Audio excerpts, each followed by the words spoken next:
Well, so we are term 6. This is our presentation about a design and develop of a temperature control system for a tractor or cab. My name is Diego Emilio González Pedrosa. And I am Alejandro Said. Well, first, the introduction. We have a small scale prototype of a tractor that used the heat generated in the engine to control the cab temperature, and we developed an analog circuit of an on-off controller using a hotting as a heat source and a fan to circulate the air in the cab. This is the materials that we use, voltage source with 12 volts and 5 amperes, also with 20 and 1. The fan, MOSFET, wires and cables, and PLA filament to the design of the cabin. And this is the final design.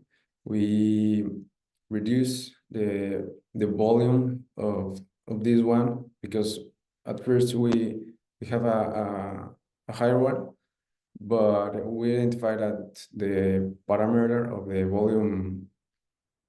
volume air, it was the one that do not permit to match the analytical the analysis with the experimental, and then we decide to reduce the volume. And well, this is the electronic design. This is the full circuit. And the first stage we have voltage sources. There are 4 in total. And well, the first section is the NTC, when we have a resistor in parallel with the NTC, and then connected to a voltage divider. And the signal, it goes to a differential amplifier. And then finally to the op-amp with the hysteresis to set the higher and the lower values of the signal. Yes, so for this, as we can see on the left side, we have the graph we use for resistance versus temperature. The blue one is the one we got experimentally in the lab. The red one is the one from the data sheet, so it's actually really good. And finally, on the right side, we have the graph for the linearization of the NTC. As we can see, it's also really good in the linearization aspect, but we do have an offset. So from 2.2 to like 3 point something volts. That is why we use the differential op-amp to like remove that offset and then be able to amplify it. So let's look into the next section of the electronic designs. We have other 3 sections, and these are all of them. It's the LM35 section. Here we just have, first of all, the LM35. We amplify it so that, for example, if we have 60 degrees, that will be 600 millivolts, but we amplify it to have 6 volts. And then finally, we have a comparator with hysteresis. And to set the reference, we use a potentiometer and a voltage source. So a voltage divider, we can just like vary. Then we buffer it with the voltage follower, and we just have to fix resistances to have like the pull up or pull down for the hysteresis, and set the range to plus 0.3 or minus 0.3. And that's it. Now for the output section, we just have the outputs of the 2 pumps comparators with hysteresis. Then we join them with a summing amplifier. And the summer amplifier has like a lower gain. So for example, if we get like, there we can see, if we have like the 2 signals, like if you were summing them with like a gain of 1, you will expect like 24 volts, but we're actually getting like 12 or 13. So it's kind of the half. And then we have the procedure to like get the output, which is you sum both, and then you use a simple comparator. So if we are over 9.5, that means that both of the comparators before are on. So then we can pass the signal to the MOSFET. The MOSFET opens the switch and then it hits. If they aren't, then of course you cannot hear it. Or if, for example, one is on and one is off, the voltage is not enough to surpass the reference, which is 9.5 volts. So you will not turn the MOSFET on. And that's just basically the output section. And finally, we did notice some differences between like our electronics, like what we thought will happen, the simulation, and what actually happened, but they were pretty minor, to be honest. Mainly just differences in values in the hysteresis part. So like a bit of an offset between what we wanted and what we got. But as that was to be expected with analog circuits, so it was actually pretty good at the end. Well, then with the thermal design, to model our thermodynamic system, we first define the system constraints and establish the following parameters.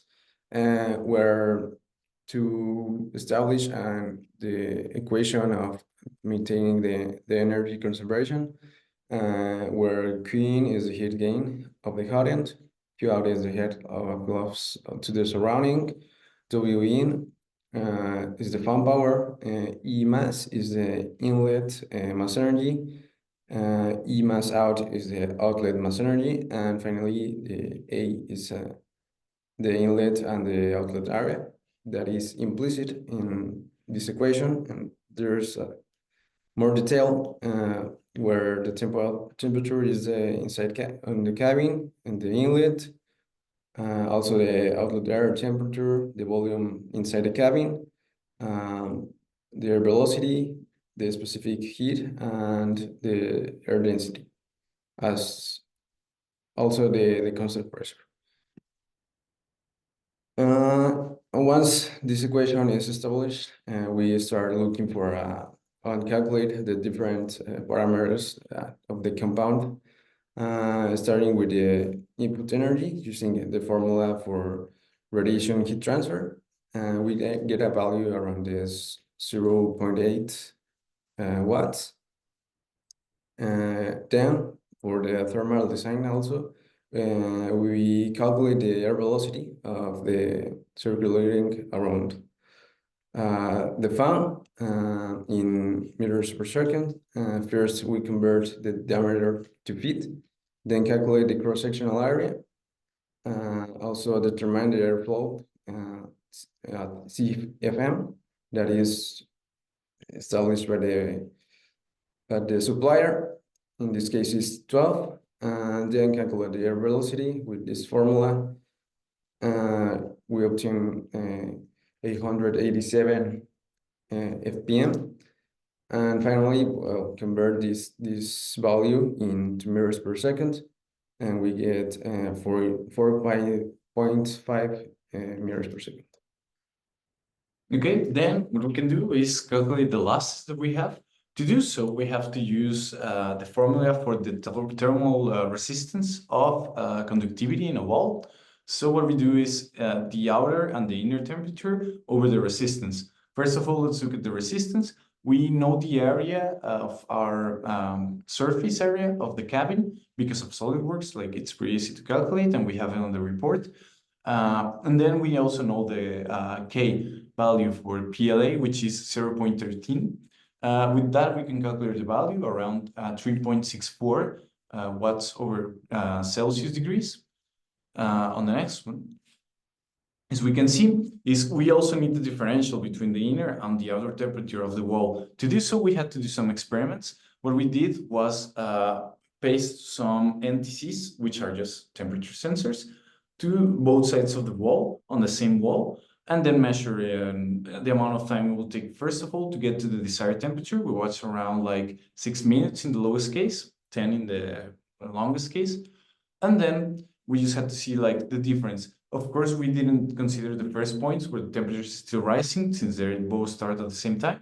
But once you go to a steady state, that's when we get like to get the average, which was around like 17 degrees Celsius, which we can see here in the graph. And then finally, we can just apply that value. So for example, the external temperature we want or we have, and then the internal temperature, and then we just get the values of the losses that we get.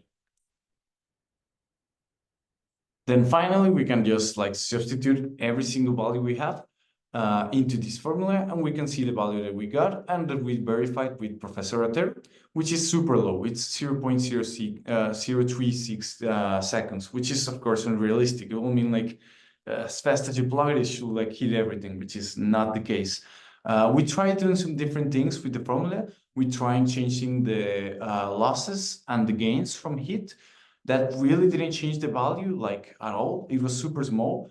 So then what we did was changing the air volume that we had to like take care of. If we make it like super big, which is 0.5 meter cubic or cubic meters, it finally gives us like a more normal value, which is like 8 minutes.